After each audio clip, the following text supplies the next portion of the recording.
Breaking news. Triple H booted Randy Orton off the 2004 Evolution faction rather famously.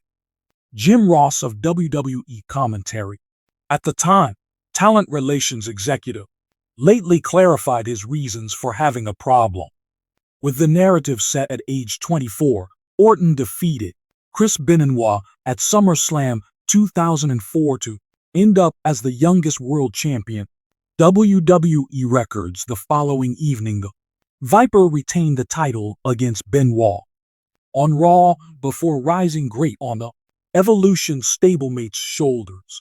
Batista, Triple H then presented Orton with thumbs up first, then thumbs down, at which point Evolution assaulted the fresh champion. Ross looked over SummerSlam 2004, including Conrad Thompson, on his Barbecue Jr.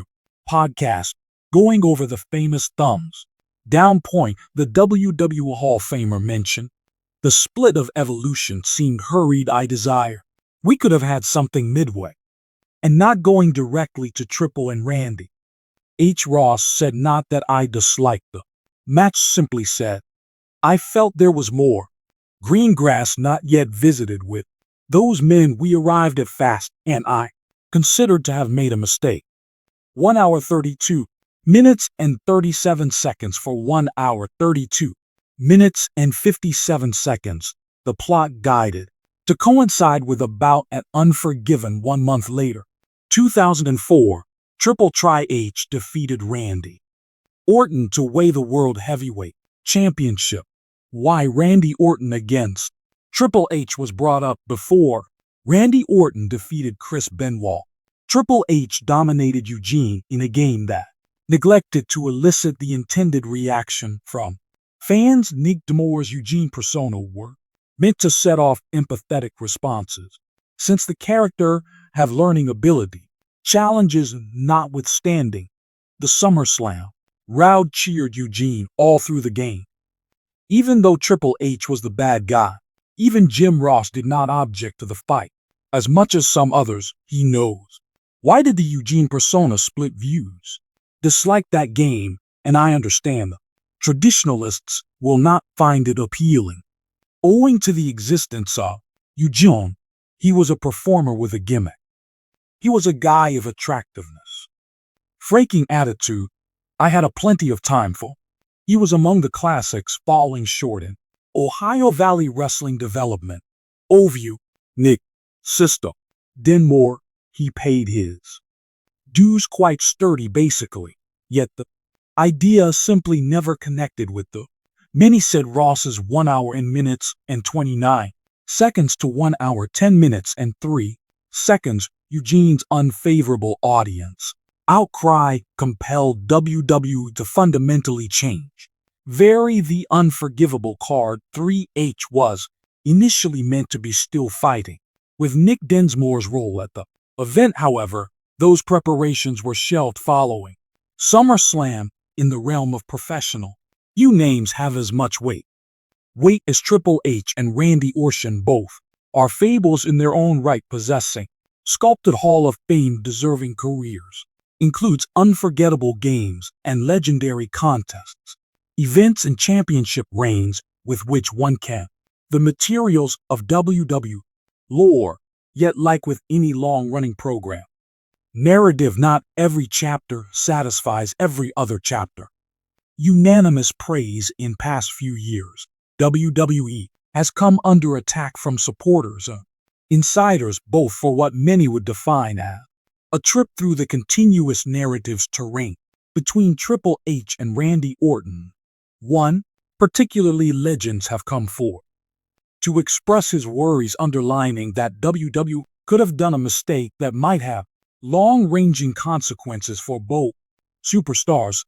The negative feedback comes from none apart from Ric Flair, the 16-time world, one of the most esteemed champion voices from wrestling history, noted for his ostentatious demeanor and sharpness.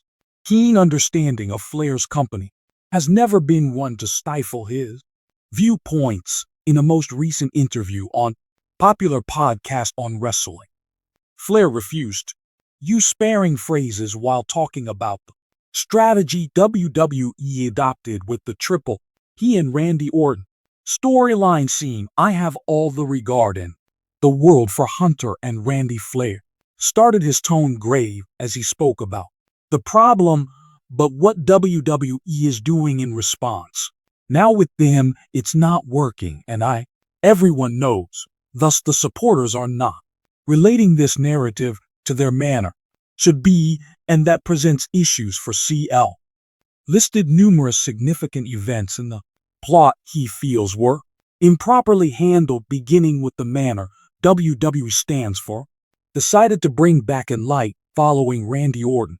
His long absence brought on by ailment. Orton, who had been excluded for almost a year, when a back injury healed, his triumphant comeback on a Raw assaulting episode.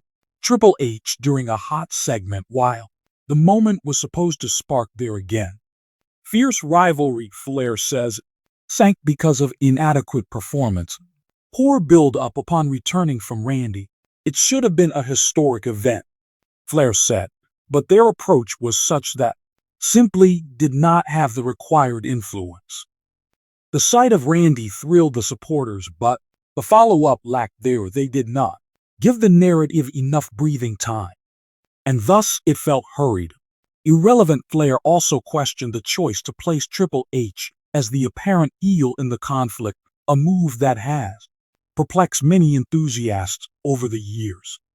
Triple H has played the villain as well as the hero, but in more recent times he has mainly considered as a valued veteran, authoritative figure, reversing him once more. Notably in opposition to a fan favorite like Orton has generated a conflicting response from the spectators. Triple H is among the best. Of course, heels of various kinds no doubt exist. Flavor acknowledged, yet there is a period, place. Right now, supporters do not want everything. Boot Triple H. They value him too much. For that, WWE should have turned towards that respect and presented an other narrative, one displaying both men as legends. Instead of attempting to impose this outdated dynamic, the old dynamic Flair refers to is the notorious rivalry Triple H has against and Orton, originating in the early years. Back then, in 2000, Triple H was the leader of development, a part that included young Orton. Their relationship soured. Moment Orton took home the World Heavyweight Championship preceded a sour feud. Watch Triple H turn on his, while the plot was a primary focus, protege. Accomplishment at the time. Flair thinks WWE involves erasing a mistake while attempting to replicate it in 2024. You cannot simply recycle an ancient feud and count on it to operate the same.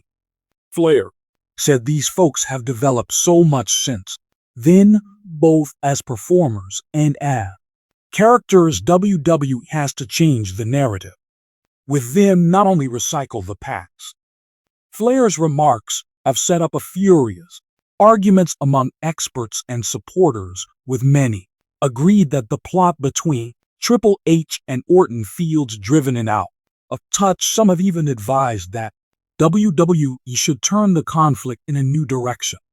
Direction maybe by bringing new ideas, looks, or surprising turns to maintain the target audience involved. Even the face of criticism, Elegance, still expects WWE to be able to steer right and provide a fulfilling ending for narrative. He recommended that the business ought to gain from stepping back and reassigning the priorities among the supporters.